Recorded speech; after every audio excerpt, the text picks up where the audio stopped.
A ver, hoy día Levíticos 9 y vamos a hablar más sobre la consagración de los sacerdotes. En el versículo 1 de Levíticos 9, Moisés llama a Aarón y a sus hijos en el día octavo. Habían pasado 7 días ya, ¿no es cierto?, de que habían sido ordenados sacerdotes, ¿no es cierto? Pero Moisés los llama en el día octavo. Dice, Moisés llama a Aarón y a sus hijos y Hermano, a los... perdón, hermano, el Levítico 8 no lo vimos, ¿no? Sí, pues hermano, Sí, sí, pues. pero No, no lo grabamos, no sé, hermano, yo creo que estuve mirando antes y no, pues el anterior, estuve mirando antes y no lo tengo en la grabación. no está. A ver, si yo lo saco de acá es porque ya lo, por eso estoy con el 9. Ah, ajá, ajá. En A el lo otro mejor no lo hablamos de subí la a YouTube, consagración, no sé. en el otro hablamos de la consagración, Sí, ¿no es sí, cierto?, de Aarón y sus sí, sí, hijos. sí. Ah, sí, sí, sí, sí. Y aquí el Señor, en el capítulo 9 nos habla más sobre la consagración de los sacerdotes. Vale. Y dice, Moisés llama a Aarón y a sus hijos en el versículo 1, en el día octavo. Habían pasado 7 días, ¿no es cierto?, ya, de que habían sido ordenados sacerdotes, pero tuvieron que permanecer 7 días, ¿no es cierto?, dentro del tabernáculo. Dice que Moisés llamó a Aarón y a sus hijos y a los ancianos de Israel en el día octavo. Toda la ceremonia de consagración duraba más de una semana. No era un proceso rápido, hermano, ni tampoco fácil. El llamado al sacerdocio llegaba al octavo día. Al octavo día llegaba el llamado al sacerdocio. El día de los nuevos comienzos, ¿no es cierto?, que es el día después de llegado al sacerdocio, después de 7 días de paciente comunión con Jehová en el tabernáculo, ¿ya?, en el tabernáculo de Dios. Entonces aquí Dios estaba listo para hacer una nueva obra. Esta obra iba a estar en los sacerdotes y a través de los sacerdotes, en los sacerdotes y a través de los sacerdotes. Entonces, Moisés, ¿no es cierto?, llama a Aarón y a sus hijos, ¿no es cierto?, y a los ancianos de Israel, porque esta ceremonia no solo involucraba a los que serían consagrados, ¿no es cierto?, sino que también incluía al que estaba en el lugar de Dios, que era Moisés, ¿no es cierto?, que dirigía el proceso de consagración, y a aquellos a quienes los sacerdotes servirían. Los sacerdotes servirían a los ancianos de Israel representando al pueblo en su conjunto, ¿no es cierto? Entonces ellos era importante que estuvieran en ese lugar. La mayoría de las culturas alrededor del mundo, ¿no es cierto? Si lo, lo poco de historia que hemos estudiado, ¿no es cierto?, sabemos que la edad aún se asocia con la sabiduría y autoridad. Por eso que los ancianos integraban también, ¿no es cierto?, este, este cuerpo del pueblo, ¿no es cierto?, como representantes del pueblo, que tenían que acudir a esta ceremonia. El término hebreo, hermano, significa en realidad eh, anciano o viejo. El término hebreo significa en realidad las barbas o los barbudos, ¿ya? Así se les denominaba a los ancianos, pero eran importantes dentro de la comunidad, ¿no es cierto?, porque eran los que prácticamente dirigían al pueblo con su sabiduría. Vemos las ofrendas por Aarón. Y dijo Aarón, toma de la vacada un becerro para expiación y un carnero para holocausto sin defecto, y ofrécelos delante de Jehová. Moisés le dijo a Aarón que tomara de la vacada un becerro para expiación y un carnero para holocausto. Tenían que ser sin defecto. ¿Para qué? Para ofrecerlos delante de Jehová. Como parte de la ceremonia de consagración, Aarón y sus hijos vivían una semana entera en el tabernáculo de reunión. Tenían que permanecer una semana entera en el tabernáculo de reunión. Sin embargo, todavía tenían pecados que expiar durante esta semana. ¿Ya? La ceremonia de consagración no los hacía perfectos de inmediato a Aarón y a sus hijos. Durante los 7 días sentados en el tabernáculo, él añadió más pecados a su cuenta, los cuales tenían que ser limpiados a través de la repetición de los sacrificios. Hemos hablado de la repetición, qué significaba la repetición de los sacrificios. No eran los sacrificios perfectos, ¿no es cierto? Y tenían que repetirse. Porque Dios también, ¿qué es lo que quería mostrar? Que por útiles que fueran los sacrificios de animales, estos no estaban completos, hermano. Y no podían poner fin al pecado. Solo un sacrificio, solo el sacrificio perfecto del Mesías venidero podría hacer esto. Ellos no podían poner fin al pecado. Ellos podían, porque fueron, Dios ordenó que ellos fueran los sacerdotes, ¿no es cierto? Podían por ellos ofrecer sacrificio y por el pueblo, pero tenían que repetirlos continuamente porque continuamente estaban pecados, estaban pecando. Faltaba un sacrificio perfecto. Y eso sabemos nosotros que sucedió, ¿no es cierto? Cuando el Mesías venidero, ¿no es cierto? Mesías llegara, ¿no es cierto? Y se ofreciera en sacrificio por nosotros. Algunos estudiosos sugieren que había una razón específica para esta ofrenda particular de un becerro. Responder por el pecado. ¿Ya? Becerro, el pecado del becerro de oro de que Aarón permitió. ¿Se acuerdan ustedes en Éxodo 32? Que Aarón permitió que se hiciera un becerro de oro cuando Moisés subió a buscar las tablas de la ley. Y para los judíos esto tenía el objetivo de expiar su pecado en cuanto al asunto del becerro de oro. Esto muy probable ya que aún no se había hecho una expiación formal por esta transgresión. No se había hecho ninguna expiación por el pecado cometido cuando ellos hicieron el becerro de oro y lo adoraron. Entonces, este becerro que se ofrecía, ¿no es cierto?, se suponen algunos estudiosos que era por ese pecado que había cometido Aarón, ¿no es cierto?, al hacer este becerro de oro. Y un carnero para el holocausto. Aunque Aarón hubiera pasado la semana anterior en dedicación especial delante de Jehová, hermano, todavía había mucho más que dar, ¿ya? Aunque esta era una importante experiencia de dedicación, la idea de la consagración tenía que ser continua en la vida de Aarón y todos los sacerdotes de Dios. La vida de consagración, la vida del sacerdocio es permanente, no es continua durante la vida. No puede ser sacerdote un día, 2 días, ¿no es cierto? Si es un sacerdote de Dios. Fíjese que Aarón comienza el sacerdocio, el ministerio sacerdotal, en un contexto de expiación y obediencia. Dios mostrará su gloria. Y a los hijos de Israel hablarás diciendo: tomad un macho cabrío para expiación, y un becerro y un cordero de 1 año, sin defecto, para holocausto.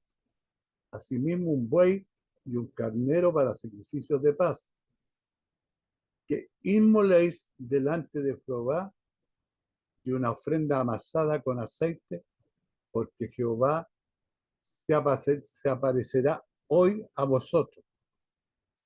Y llevaron los que mandó Moisés delante del tabernáculo de reunión, y vino toda la congregación y se puso delante de Jehová. Entonces Moisés dijo: esto es lo que mandó Jehová, hacerlo, y la gloria de Jehová os aparecerá. Jehová le había prometido que se iba a aparecer su gloria en ese momento, ¿no es cierto? Tomado un macho cabrío para expiación. En cierto sentido, hermano, esto era lo mismo que había hecho Aarón y sus hijos la semana anterior. Habían hecho varios sacrificios al día, y ahora Dios les ordenaba ofrecer 5 sacrificios más: un macho cabrío, un becerro, un cordero, un buey y un carnero. Mientras todo eso era una repetición, ¿no es cierto?, de lo que se había hecho los días anteriores, en este 8º día sucedería algo diferente. Dice que Jehová se aparecerá hoy a vosotros. Porque esto es lo que mandó Jehová, hacerlo, y la gloria de Jehová, dice, se os aparecerá. Todo lo que Aarón había hecho la semana anterior, lo preparó para este momento. Este era el objetivo final de la semana de separación y consagración a Jehová. El despliegue de la gloria de Dios. La palabra hebrea, hermanos, para gloria es kabod. Proviene de la raíz KBD, que denota o significa pesadez o gravidez. Y ahí que el significado ampliado de relevancia, valor superior, distinción, esplendor. Y Aarón comenzará a ministrar por el pueblo, y dijo Moisés a Aarón: acércate al altar y haz tu expiación y tu holocausto, y haz la reconciliación por ti. ¿Se dan cuenta lo que hemos conversado? ¿Por qué eran sacrificios imperfectos? Porque el sacerdote primero tenía que hacer un holocausto, ¿no es cierto?, primero por él, y después por el pueblo. Haz también la ofrenda del pueblo, y haz la reconciliación por ellos, como ha mandado Jehová. ¿Ya? Haz tu expiación y tu holocausto, y haz la reconciliación por ti y por el pueblo, le ordena Moisés a Aarón, ¿no es cierto?, que son las disposiciones que Dios dejó establecidas para estos sacrificios. Aarón tuvo que ocuparse primero de su propio pecado, lo que hemos conversado tantas veces. Tenía que primero hacer el sacrificio por su pecado, y solo entonces pudo funcionar verdaderamente como sacerdote, después que había hecho, ¿no es cierto?, la ofrenda por su pecado. Y ahí él operaba, funcionaba como sacerdote, listo para servir a los demás. Mientras tanto, no hiciera ese sacrificio, ¿no es cierto?, no podía seguir ejerciendo como sacerdote para servir a los demás. Y le dice: haz la reconciliación por ellos, como ha mandado Jehová. El sacerdocio de Aarón existía para la gloria de Dios y para el beneficio del pueblo, no para el propio sacrificio del sacerdote. No era para beneficio personal de Aarón, era para el beneficio de Dios y de su pueblo. El oficio de sumo sacerdote era de gran autoridad, pero también de gran responsabilidad, hermano. No era una cosa que cualquiera podía ejercer como sacerdote. Tenía que ser de acuerdo a las disposiciones que Dios le había entregado a Moisés, ¿no es cierto?, para consagrarse al sacerdocio. Y Aarón ofrece un sacrificio por su propio pecado junto con el holocausto. Entonces se acercó Aarón al altar y degolló el becerro de la expiación, que era por él. Y los hijos de Aarón le trajeron la sangre, y él mojó sus dedos en la sangre y puso de ella sobre los cuernos del altar. y derramó el resto de la sangre al pie del altar. E hizo arder sobre el altar la grosura con los riñones y la grosura del hígado, ¿no es cierto? Y todo lo que tenía que ofrecer a Jehová, porque estaba mandado, ¿no es cierto? Era la orden que Jehová le había dado a Moisés. Más la carne y la piel las quemó al fuego fuera del campamento. Degolló asimismo el holocausto, y los hijos de Aarón le presentaron la sangre, la cual roció alrededor sobre el altar. Después le presentaron el holocausto pieza por pieza y la cabeza, y lo hizo quemar sobre el altar. Luego lavó, ¿no es cierto?, todos los quemó sobre el holocausto en el altar. Entonces se acercó Aarón al altar y degolló el becerro de la expiación, que era por él, por sus pecados. Esto era una muestra, hermanos, de honestidad y humildad ante el pueblo. Él se reconocía como pecador, por eso hacía este sacrificio de expiación por él. Perdón. Aarón, antes de ofrecer un sacrificio de expiación por el pueblo, ofrecía públicamente uno por sí mismo. ¿Por qué? Porque esto lo identificaba con el pueblo. Este sacrificio le decía a la nación: soy un pecador que también necesita expiación, porque ninguno de nosotros, hermanos, ni en los antepasados, ni nosotros podemos considerarnos, ¿no es cierto?, que no somos pecadores, porque nosotros también necesitamos constantemente expiación, pero nosotros tenemos otro sacrificio que lo hizo Cristo por nosotros, al cual nosotros clamamos, ¿no es cierto?, por perdón. El primer acto de Aarón, ¿no es cierto?, fue traer el sacrificio por el pecado y el holocausto para sí mismo. Él no podía ser el instrumento de mediación entre el pueblo y Dios para la adoración, a menos que se estableciera una relación correcta con Dios. Él tenía que estar sin pecado, ¿no es cierto?, para tener una relación, para poder relacionarse con Dios y poder ofrecer los sacrificios por el pueblo. Dice que él mojó, ¿no es cierto?, su dedo en la sangre y la puso sobre los cuernos del altar. Este fue el comienzo del servicio de Aarón como sacerdote consagrado, hermano. ¿Ya? El día octavo, dice que él degolló el sacrificio y con sus hijos llevó a cabo los detalles que se habían mandado, lo que Dios había ordenado, ¿no es cierto?, para el ritual de sacrificio. Aarón ofrece el sacrificio en el nombre del pueblo. También ofrece la ofrenda del pueblo y tomó el macho cabrío que era para la expiación del pueblo y lo degolló y lo ofreció por el pecado como el primero, pero ya no era por él, sino que era por los pecados del pueblo. Y ofreció el holocausto, hizo según el rito. Ofreció a sí mismo la ofrenda, y llenó de ella su mano y la hizo quemar sobre el altar, además del holocausto de la mañana. También hizo lo mismo con el buey y el carnero en el sacrificio de paz, que era del pueblo, ¿no es cierto?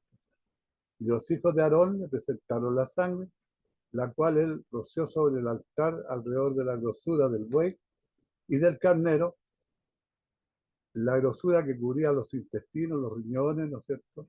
Y todo esto lo ofreció delante de Jehová, ¿no es cierto?, como ofrenda quemada y como a Jehová le había ordenado a Moisés que se hiciera.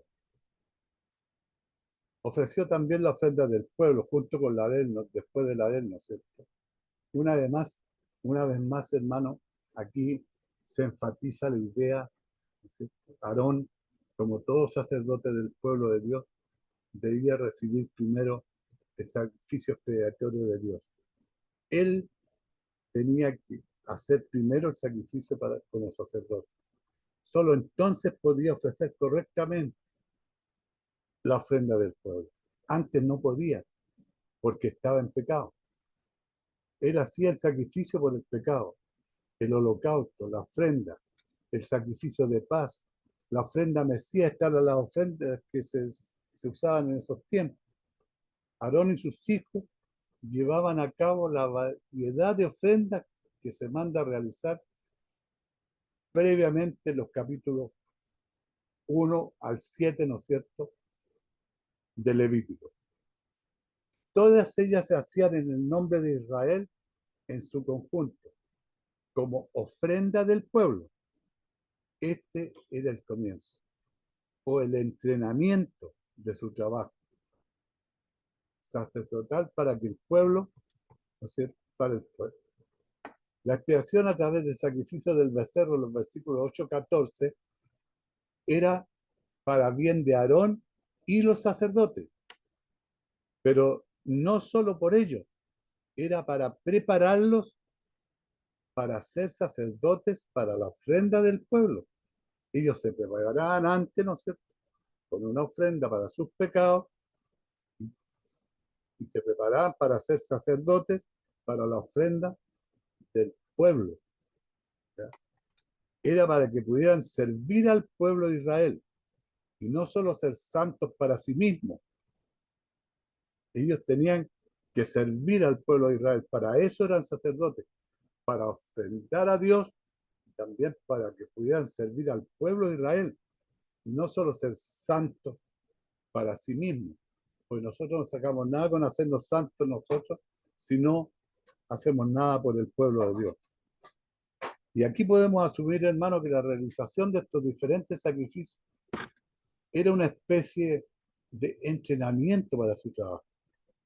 Y todo se hacía bajo la mirada vigilante de Moisés. ¿No?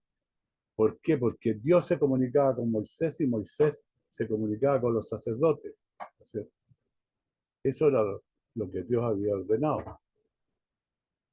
Dios bendice a Israel con una muestra de su gloria. Y aquí vemos cómo después alzó Aarón su mano hacia el pueblo, imagínense, y lo bendijo. Y después de hacer la expiación, el holocausto y el sacrificio de paz, descendió y entraron Moisés y Aarón en el tabernáculo de reunión y salieron y bendijeron al pueblo. Y la gloria de Jehová se apareció a todo el pueblo. Y aquí viene algo importante. Y salió fuego de delante de Jehová y consumió el holocausto con todo lo que estaba sobre el altar. Y viéndolo todo el pueblo, alabaron y se postraron sobre su rostro, hermano. ¿Te imaginas qué maravilla? Esto lo vamos a ver más adelante porque sale en otra parte importante, ¿no es cierto?, donde un personaje en un desafío con los sacerdotes, ¿no es cierto?, de dioses paganos, hacen holocausto para ver quién era el Dios verdadero. Pero lo vamos a ver un poco más adelante. Después Aarón alzó sus manos, ¿no es cierto?, hacia el pueblo y lo bendijo. El corazón de Aarón se volvió hacia el pueblo, anhelaba bendecirlo. Así que alzó sus manos hacia el pueblo y lo bendijo. Su lavado, santificación, justificación, consagración, espera, tuvieron 7 días en espera, con y para el Señor, su identificación con el pueblo y la humildad lo hicieron desear una bendición para el pueblo más que una bendición para sí mismo. Esa es la reacción que tuvo Aarón después que salió del tabernáculo, que había sido consagrado como sacerdote, ¿no es cierto?, que había hecho los sacrificios. Él, más que desear una bendición para él deseó bendecir al pueblo, ¿no es cierto?, mediante su acto. También, hermano, puede ser significativo que la bendición siga a los sacrificios hechos en nombre del pueblo. Esto ilustra la verdad del Nuevo Testamento de que toda bendición espiritual llega al cristiano como resultado de un sacrificio, del sacrificio de Jesucristo en la cruz.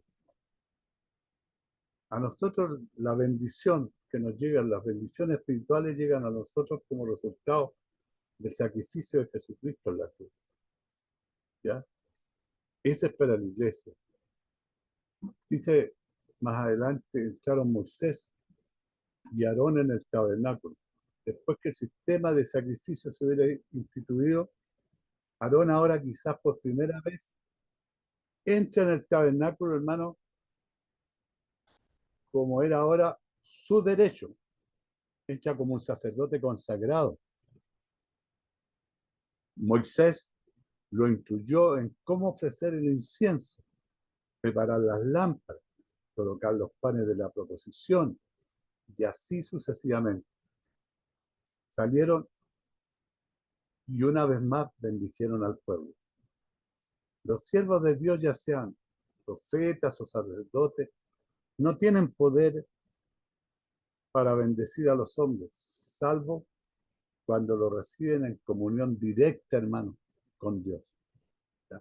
Y en ese momento Aarón, seguramente después de haber salido de todos estos sacrificios, estaba en una comunión directa con Dios y sintió la necesidad de bendecir al pueblo. Antes de que podamos salir y bendecir al pueblo, nosotros debemos entrar al lugar de encuentro con Dios. Tenemos que tener un encuentro con Dios, ¿ya? Y después nosotros podemos salir y bendecir al pueblo. Estamos perpetuamente en peligro de permitir que nuestro mismo afán de servir a los hombres, hermanos, a veces interfiera en nuestra comunión con Dios. Esto no tiene que interferir. El servicio que nosotros le damos a los hombres no tiene que intervenir, al contrario, tiene que unirnos más a Dios. Si nosotros olvidamos esto, puede constituir el secreto más grande de la ineficacia en el trabajo cristiano. Podemos ser ineficientes en el trabajo cristiano. No podemos dedicarnos solamente al hombre, sino que también tenemos que dedicarle el tiempo a Cristo. Dice que la gloria de Jehová se apareció a todo el pueblo. Realmente no explica cómo fue. Algunos piensan que fue un extraordinario brillo desde la columna de nube, como en Éxodo 16:10, donde dice así: y habló Aarón a toda la congregación de los hijos de Israel. Miraron hacia el desierto y aquí la gloria de Jehová apareció en la nube. O quizás Números 14:10. Entonces toda la multitud habló de apedrearlo, dice. También podría haber sido simplemente un fuerte y quizás abrumador sentido de la presencia de Dios que denotaba el peso o pesadez del ser de Dios. No se olviden que en una oportunidad, ¿no es cierto?, bajó Dios en una nube y no pudieron entrar los sacerdotes al tabernáculo porque la gloria de Dios lo llenó. Salió fuego, dice, delante de Jehová. O sea, Dios mostró su presencia en este lugar, hermano, al enviar fuego. Los sacerdotes estaban allí, la ofrenda estaba allí, el tabernáculo estaba allí, la nación estaba allí, pero todo estaba incompleto sin el fuego de Dios. Llegó el fuego de Dios y consumió el holocausto.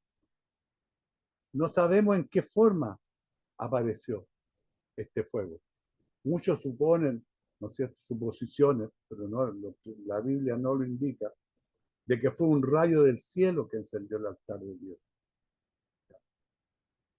Cualquiera que sea la forma exacta, ¿no es cierto?, que apareciera, era esencial que este fuego viniera de una manera que no fuera del hombre, hermano, o el producto de un engaño, porque el fuego no fue dado en secreto a Moisés y a Aarón en el tabernáculo.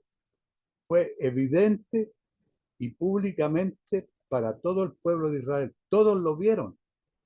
No era algo que hubieran hecho oculto Moisés y Aarón. cierto? Todo el pueblo vio que delante salió el fuego, ¿no es cierto? Y consumió el holocausto. Este era más allá de toda duda el fuego de Dios y no del hombre, hermano. Había una diferencia grande como aparecía. La Biblia nos da 7 ejemplos de donde Dios mostró la aceptación de un sacrificio con fuego del cielo. Abel, en Génesis 4:4, dice, y Abel trajo también de los primogénitos de sus ovejas, de los más gordos de ellas, y miró Jehová con agrado a Abel y su ofrenda. ¿Ya? A Aarón, Levítico 9:24, dice, y salió fuego delante de Jehová y consumió el holocausto con la grosura sobre el altar. Y viéndolo todo el pueblo alabaron y se postraron sobre su rostro, lo que estábamos viendo.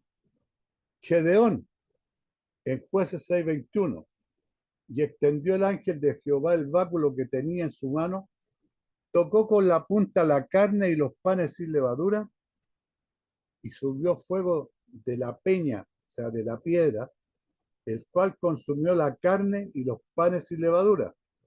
Y el ángel de Jehová desapareció de su vista. Manoa, en Jueces 13, 19, 23, nos está dando los ejemplos donde apareció fuego de Jehová. Manoa tomó un cabrito y una ofrenda y lo ofreció sobre una peña a Jehová.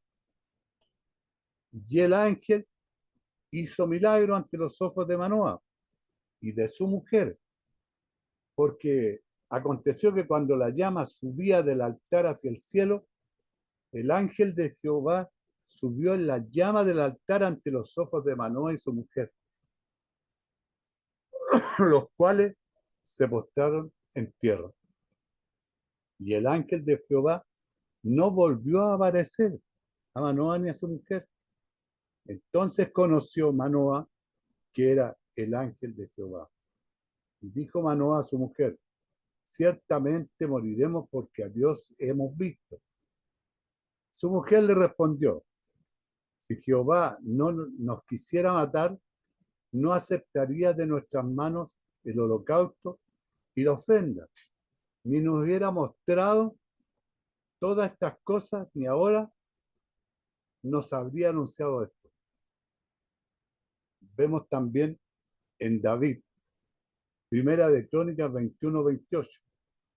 Viendo David que Jehová le había oído acerca de Ornán Jebuseo, ofreció su sacrificio allí. Salomón, en Segunda de Crónicas 7:1. Cuando Salomón acabó de orar, descendió fuego del cielo y consumió el holocausto y las víctimas, y la gloria de Jehová llenó la casa. Elías, este es un caso muy importante, hermano. Esto está en Primera de Reyes, anótenlo para que lo busquen y lo vean. Primera de Reyes 18:38. Aquí es cuando Elías desafía a los sacerdotes de los dioses paganos, ¿no es cierto? Para ver quién era el Dios verdadero. Y Elías incluso le echó agua, mojó la leña con agua. Por los lados, ¿no es cierto? Estaba lleno de agua. Entonces dice aquí en Primera de Reyes 18:38. Entonces dice, cayó fuego del Jehová y consumió el holocausto, la leña, las piedras y el polvo. Y aún dice, lamió el agua que estaba en la zanja. Esto sucedió delante de los sacerdotes de Baal, que habían hecho no sé cuántos holocaustos y gritaban y saltaban, y nunca se consumió el holocausto. Mas Elías hizo la oración y cayó fuego de Jehová, ¿no es cierto? Y consumió el holocausto, la leña, el polvo, y le habían echado agua por los alrededores, y le demostró a los sacerdotes de Baal quién era el Dios verdadero. ¿Por qué, hermano? Porque el fuego se asociaba a menudo con la presencia y la obra de Dios. Deuteronomio 4:24 nos dice, porque Jehová tu Dios es fuego consumidor. Dios es amor, pero también es fuego consumidor. Es un Dios celoso, ¿cierto?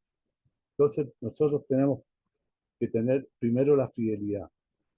Juan el Bautista prometió que Jesús vendría con un bautismo del Espíritu Santo y con fuego.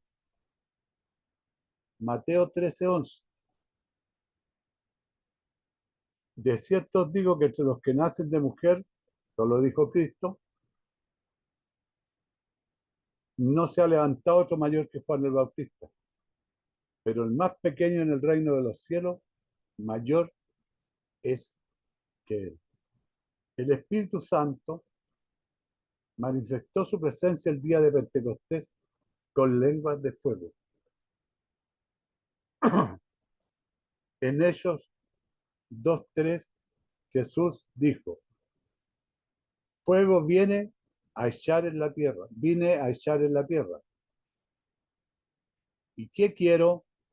Y ya se ha encendido.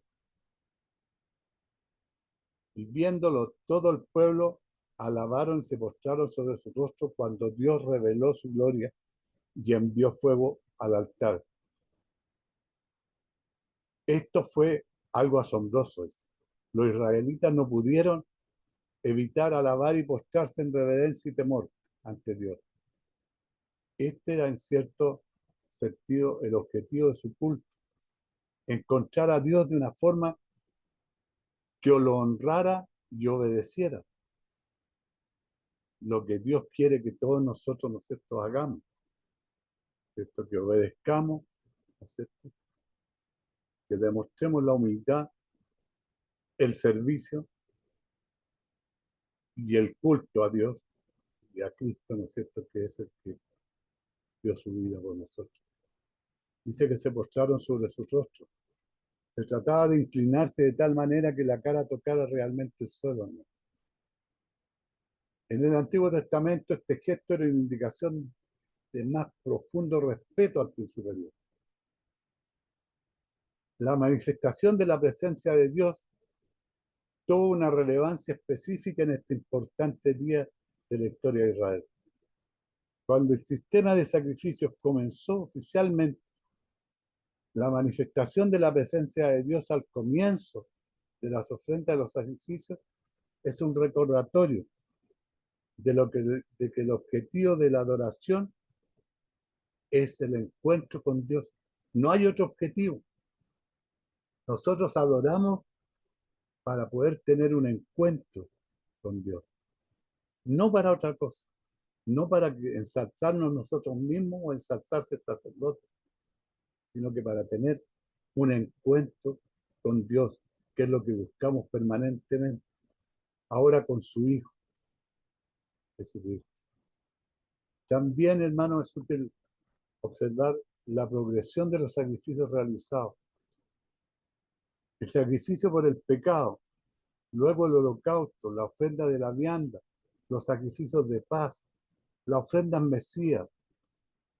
Y si observamos cuidadosamente este orden, pecado eliminado, dedicación de vida y obra, comunión hecha posible, luego la bendición sacerdotal que habla de aceptación, seguida de una segunda bendición que declara la satisfacción divina al ir acompañada de la manifestación de gloria, y así finalmente la adoración plena del pueblo.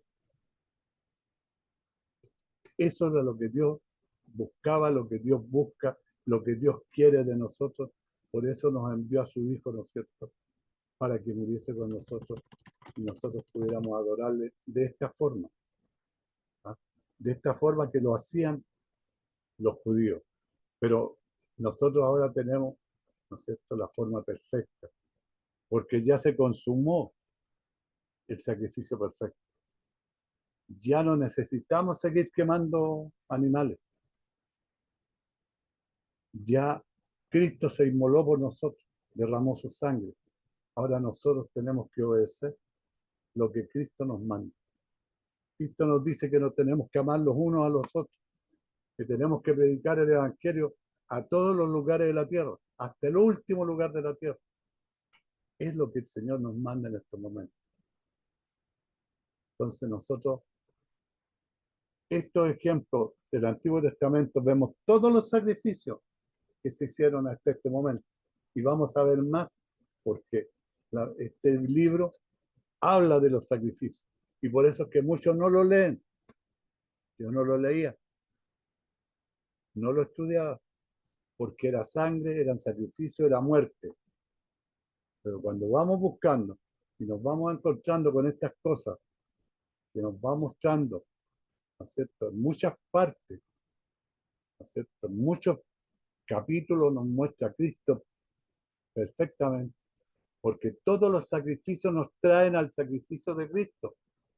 Eran sacrificios imperfectos que iban a conducirnos al sacrificio perfecto que no iba a ser por nosotros, sino que iba a ser Dios mismo que se iba a ofrecer en sacrificio por nuestros pecados, hermano. ¿Cuánto nos ama Dios, hermano? ¿Cuánto nos ama Dios? Él mismo se hizo hombre y se ofreció en sacrificio por nosotros. Ofreció su sangre por nosotros. Hermano, no nos apartemos de Cristo. Cada día acerquémonos más a Él. Tratemos de conocerlo cada día más. Yo sé que a veces nos cuesta. Somos humanos, tenemos problemas, pero no nos separemos de Cristo. Y cada día tratemos de buscarlo. Cada día tratemos de aprender un poquito más a conocerlo. Él nos conoce. Desde antes de la fundación del mundo, Él ya nos conocía. Nosotros tenemos que conocerlo. Y nos dejó un libro para que le pudiéramos conocer. Nos dejó un reglamento, nos dejó una constitución que tenemos que seguir para poder seguir sus pasos y poder llegar a obtener esta corona que Él nos ofrece al final del camino, ¿no es cierto?, que es la salvación. Pablo lo describe como una carrera de largo aliento.